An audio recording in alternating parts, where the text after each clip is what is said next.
Good morning and welcome to the Community Voice on this Friday.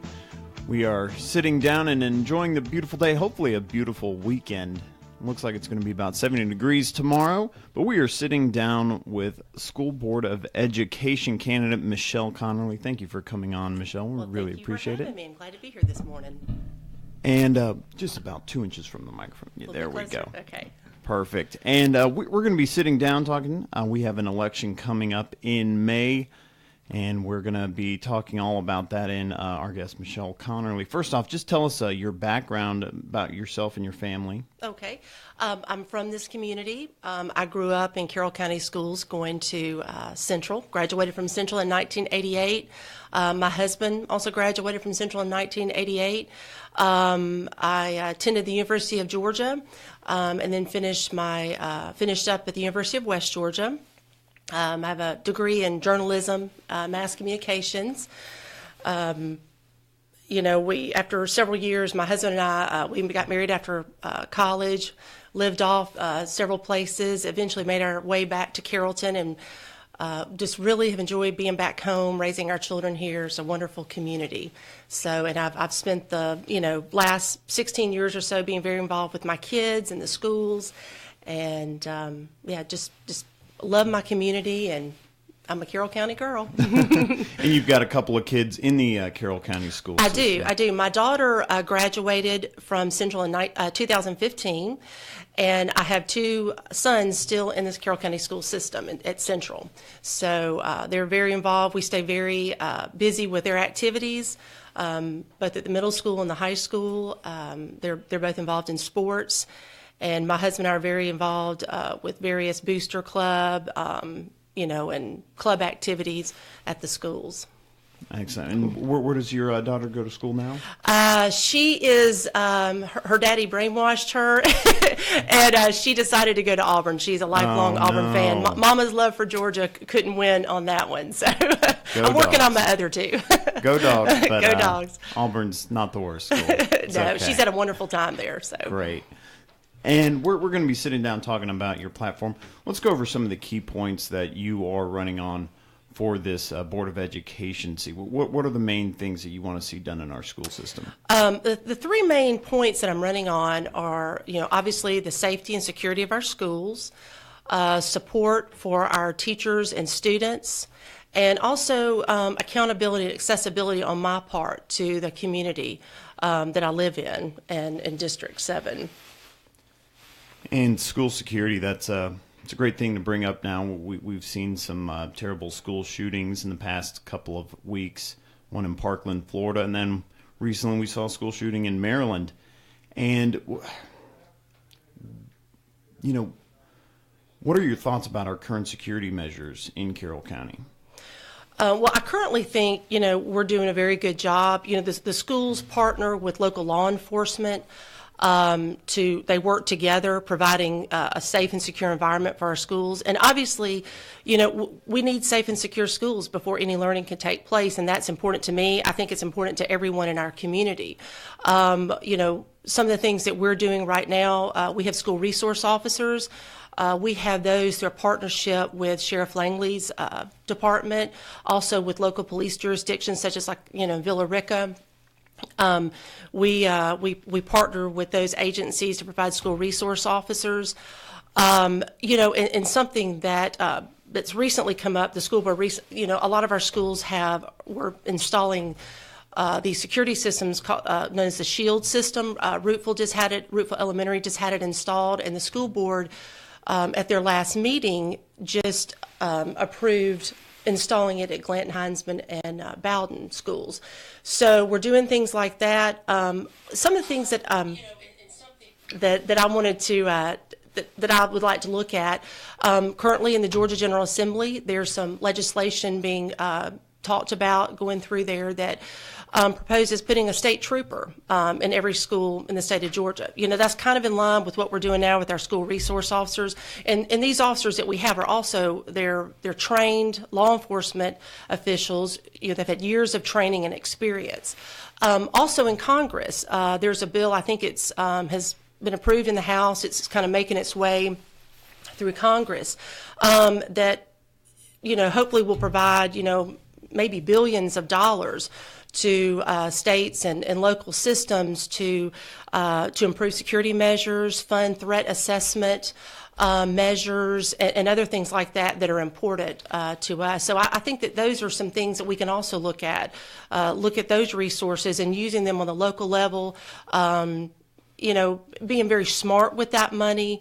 And doing some things, looking at ways to improve, and also another thing. And I just remembered that when the school board the other day approved the installing the shield system in Glenton, Hinesman, and Bowden, they're also purchasing several of the metal detector wands, which will be available for use at some of the schools when they need to. So I think that we're doing things right now, but I also think that there are some avenues that we can look forward to maybe improve, add.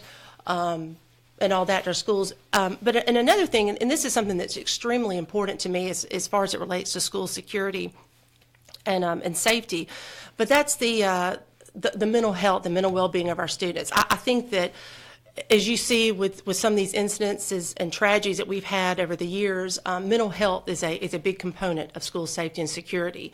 As I've been out in the community talking to people, that's something that has come up over and over again. And I've talked to school counselors, you talk to teachers, and, they'll tell you that anxiety, depression, stress, other related issues are very big issues with our kids today. Our teachers are oftentimes the first line of defense. They're in these classrooms with these children every day. They get to know the kids. They notice when things are, maybe something's not right, someone's a little stressed out, maybe a little withdrawn. They refer them to the school counselors, and the school counselors have been doing some really great things in the school. They meet with the kids one-on-one. I know that they're offering opportunities like group sessions, having some groups of kids come together to talk about things and kind of flesh those things out and let them realize, hey, I'm not the only one that's stressed out.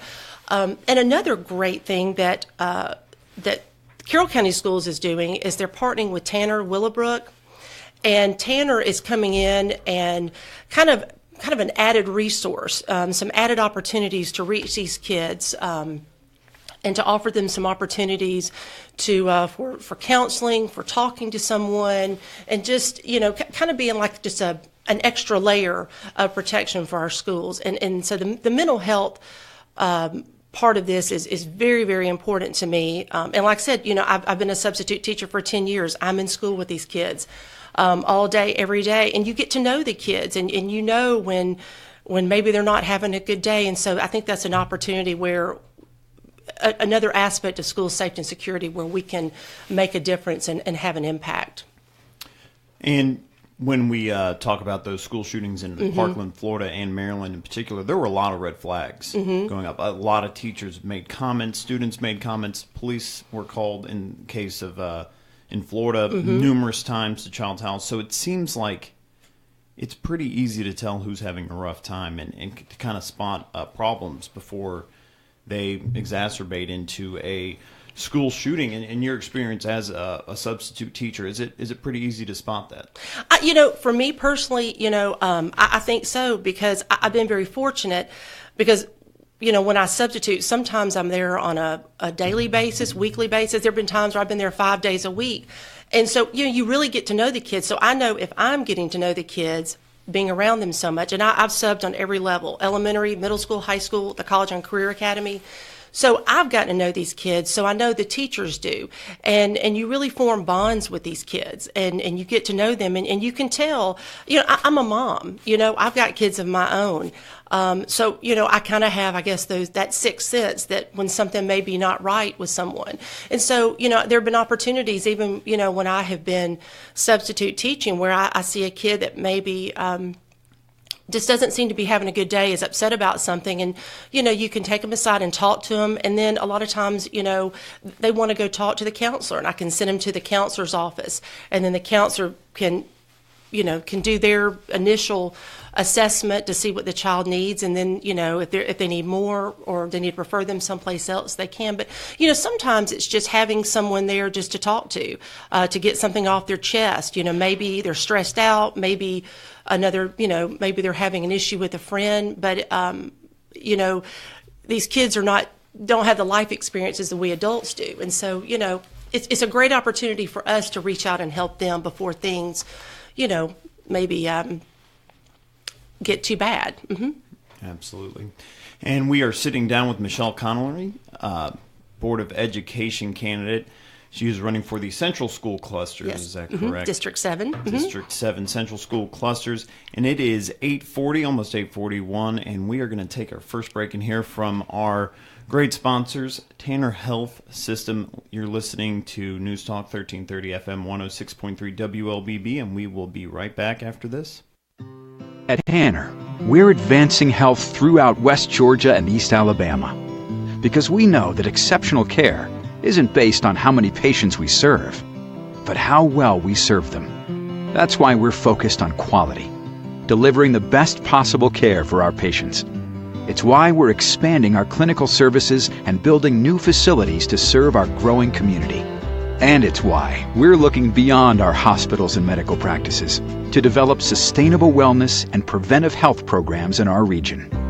What makes a hospital great has changed. It's not how many beds we have. It's how well we care for the neighbors who need them.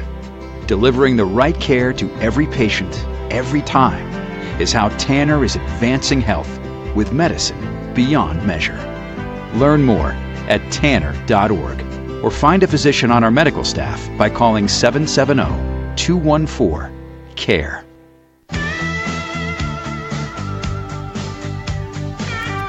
Welcome back to the Community Voice here at WLBB. You can also check us out on Facebook Live. We are live on Facebook, so stop by Facebook and get a good look at us. We're going to be there until 9 o'clock, and then you can always watch it a little bit later, and you can always catch our podcast on the newstalk1330.com in case you got to run and can't listen to the rest of the interview right now. But we were talking about school security, and we're sitting down with District 7 Board of Education candidate Michelle Conerly. We're talking about school security right now. And one of the things that you've brought up is just relying on our resource officers for schools. Right now, Carroll County only has 4 resource officers. I believe that is Middle, Central High, Bay Springs, and Villa Rica Middle, correct? So how are we protecting the other schools in the district if we only have 4 resource officers? Well, I think that obviously they would like to have more school resource officers, and what we have right now is a partnership with schools kind of in the, with Sheriff Langley and the Sheriff's Department. Our school resource officers come from there in Villa Rica. I know we have a partnership with the Villa Rica Police Department. I do know that the school board would like to add more, and I think it's just a matter of working out the logistics and the details with the Sheriff's Office and local police departments. But yeah, it's just, it's very important. Like I said, there may be some funding coming down from, the state that will allow us some more funding to provide those school resource officers. And I think the schools that do not right now have the school resource officers, I think that the school board, we talked about the SHIELD system and some measures that they're taking to ensure the safety of those schools in the meantime, while we work those details out. So. And many people, including our president and many in Congress, believe that one of the solutions, if we can't have an armed resource officer at every school, is to arm teachers and administrators. What are your thoughts on that? Well, as I've been out in the community talking to people, there are mixed emotions about that issue. You have some people that say, yes, let's arm the teachers. You have people say, no, absolutely not. A lot of teachers I talk to are hesitant to kind of fall in line with that. I feel pretty confident. The school resource officers that we have are, like I've said, law enforcement officers with years of training and experience. It would be great at some point we can get, school resource officers at every school. But as far as arming teachers, I think that's an issue that probably needs to continue to be debated, have a lot of discussions, because it's kind of it could be a drastic measure. So we'll see. I mean, like I said, there are people on both sides of the issue. Some are definitely for it, some are definitely against it, some are not very sure. And I think that people in the community, I think they'd like some more input from the teachers, the people that are in the schools every day, to see how this, how they feel, how will this affect them. So I think, getting teachers and administrators in on the conversation would be very important on that subject. And it seems like teachers also have varying opinions on it. I've seen numerous teachers who say they don't want guns anywhere near the classroom, anything. And then I've seen teachers who are like, absolutely, I would like to carry firearms. So it's definitely a controversial issue. In the meantime, we're going to be talking about support. You mentioned support for the teachers. And one of your big things that you are against is teaching for the test. Why are you against teaching for the test, and what does that mean? Well, it's not so much, I realize that we have to have testing, because, you have to have a way to grade your schools on their performance and how the kids are doing, and making sure that they're being taught the things they need to be taught. I think in recent years, and this is not on a local level, this did not come down from the local level, but I think there's I guess this sense of competition that, we need to hold schools accountable, which we should. We should always hold our schools accountable. But I think we moved from, letting teachers and administrators do what they do best in their schools to, it's all about the test. And, I'm not opposed to testing. I do believe you do need some forms of testing. But I think that, teachers are in the classrooms with these kids every day. They know what these children need.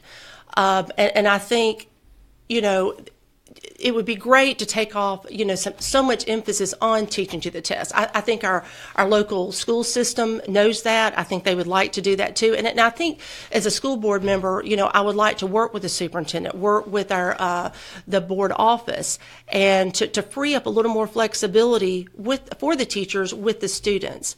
I've talked about in the newspaper and when I'm out in the community, I have friends in the private sector, local businessmen. My sister works for a big company in Atlanta, and they talk about how kids graduating today really need critical thinking skills, problem solving skills, soft skills to perform in the workforce today. And, ultimately our goal is to educate our children to the best ability that we can, because they need to be prepared to go out in the workforce when they're done. So I think offering teachers more opportunity, and not just teachers, but the schools, opportunities to, teach what they need to teach the children, but also incorporate other things like problem solving skills, critical thinking skills, so that when they do graduate, and whether they're going to higher education or in the workforce, they're prepared. And they make good, employable citizens. And you mentioned soft skills and stuff like that. One of the things that a lot of schools are kind of heading in the direction, I know that Whitesburg Elementary is now one of the only STEAM programs. And this whole STEM and STEAM idea, what are your thoughts on this kind of transition towards that curriculum? I think it's great. We've got from elementary school on up, in the classroom, the teachers, whether it's art class, science class, math class, ELA, they're incorporating a lot of these STEAM and STEM ideas. We have robotics clubs, robotics classes. The College and Career Academy, once kids get to high school, there are so many opportunities for kids at the College and Career Academy, both at the North and South Campus, for so many of these initiatives and classes. And another thing that I'm really proud of, Carroll County Schools is doing, and we get some federal funds, state funds, but the county board office is really working with the schools to try to provide kind of a one-to-one ratio of students in technology, like making sure that every student has a laptop or a Chromebook so that they can use that in school for their daily work. I mean, my kids just blow my mind when they come home and the things that they're learning in school and with technology and the things that they do with their laptops at school. So I think the STEM and STEAM initiatives are extremely important, especially in this day and age with the way the world works and how the world is becoming a smaller and smaller place, and we're so interconnected. And I think that Carroll County Schools is doing a great job of preparing our kids for that world with the STEM and STEAM initiatives from elementary school all the way through high school. And I graduated in 2009 from high school, and just in my experience, computer was an elective class that Right. you took one time during your 4 years in high school, and that's just not preparing you for the real world in terms, because technology, computers are it's everywhere. It's everything now. It's everything we do. It's embedded in our lives every day. Well, we are sitting down with Michelle Conerly here on the WLBB Community Voice, AM 1330, FM 106.3, and we're also on Facebook Live. You can catch us there for our last 10 minutes, and we will be right back after a message from Tanner Health System. At Tanner, we're advancing health throughout West Georgia and East Alabama because we know that exceptional care isn't based on how many patients we serve, but how well we serve them. That's why we're focused on quality, delivering the best possible care for our patients. It's why we're expanding our clinical services and building new facilities to serve our growing community. And it's why we're looking beyond our hospitals and medical practices to develop sustainable wellness and preventive health programs in our region. What makes a hospital great has changed. It's not how many beds we have. It's how well we care for the neighbors who need them. Delivering the right care to every patient, every time, is how Tanner is advancing health with medicine beyond measure. Learn more at tanner.org. or find a physician on our medical staff by calling 770-214-CARE.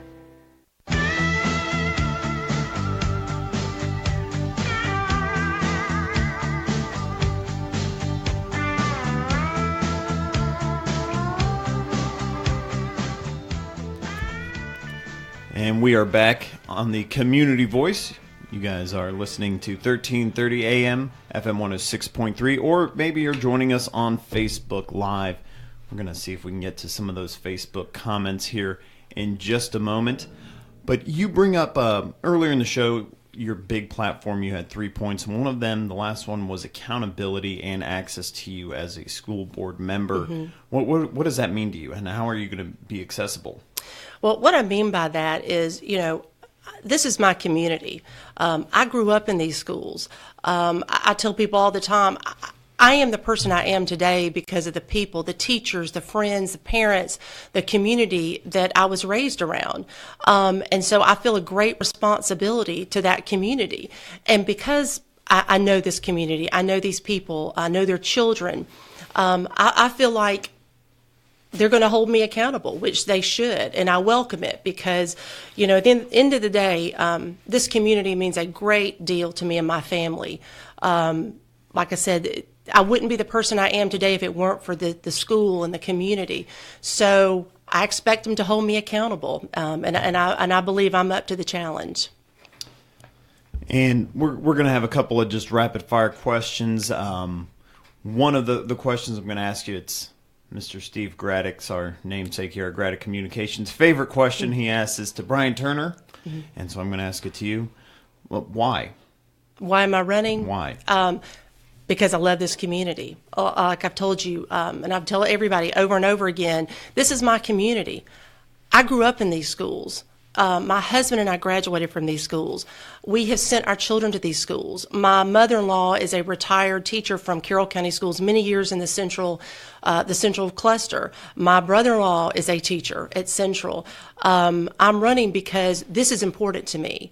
The people of this community, the students of this community, the children, the parents, everybody, they are very important to me. The success of Carroll County Schools and the central cluster is very near and dear to my heart.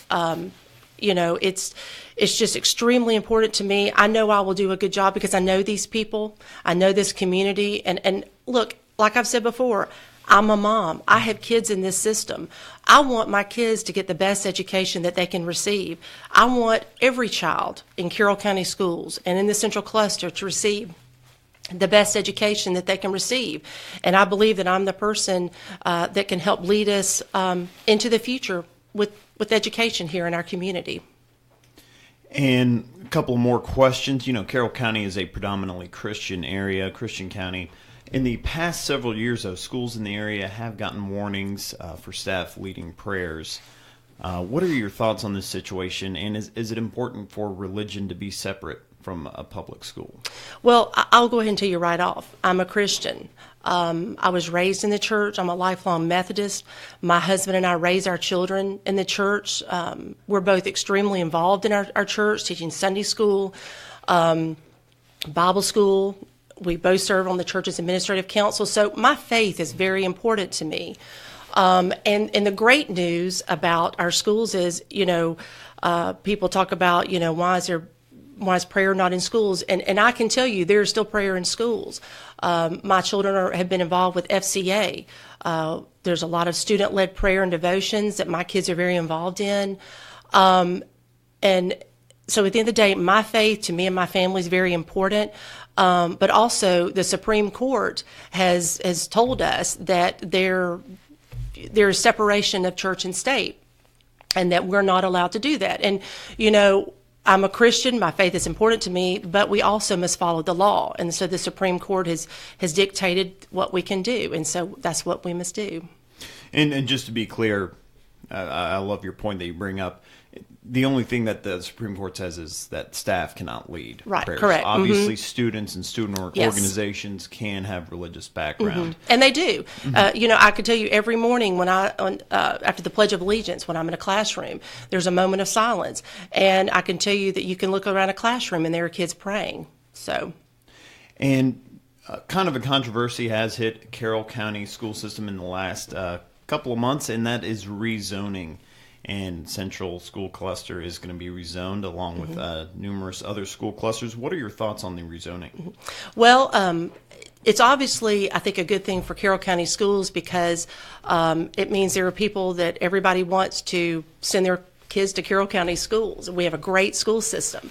The good news, particularly with the Central Cluster, it doesn't affect me exactly where I live, but if people choose not, if you do not want to participate in or move your child, there are waivers that you can fill out, and you don't have to move your child. So the school system gave or is giving parents some flexibility that if they do not wish to change their move their child to the new districted school, they don't have to. And lastly, one of the things that's very important to schools and very important in Carroll County is athletic programs. How do you think that a school board education board member interact with athletic programs and make our athletic programs better? And is that important? Oh, well, for my family, I can speak for us. Athletics are very important. All three of my children, in addition to academic and fine arts organizations, they've also all been very involved with athletics. My daughter was very involved with softball. We've got a great softball program at Central High School. They just won state. My son, my oldest son wrestles, plays football, plays golf. My youngest son is involved with cross country, wrestling, and track. I think that athletics, along with the fine arts, are a very important part of a kid's education for well-rounded students. And I think as a school board, I think it's important to be supportive of all of these programs. And I think our school board is. I think academics, athletics, and the arts are very important to all of us. And, I plan to continue to support all those programs and do what I can to support them. And those programs, especially the fine arts, is, not seeing as much funding as they used to.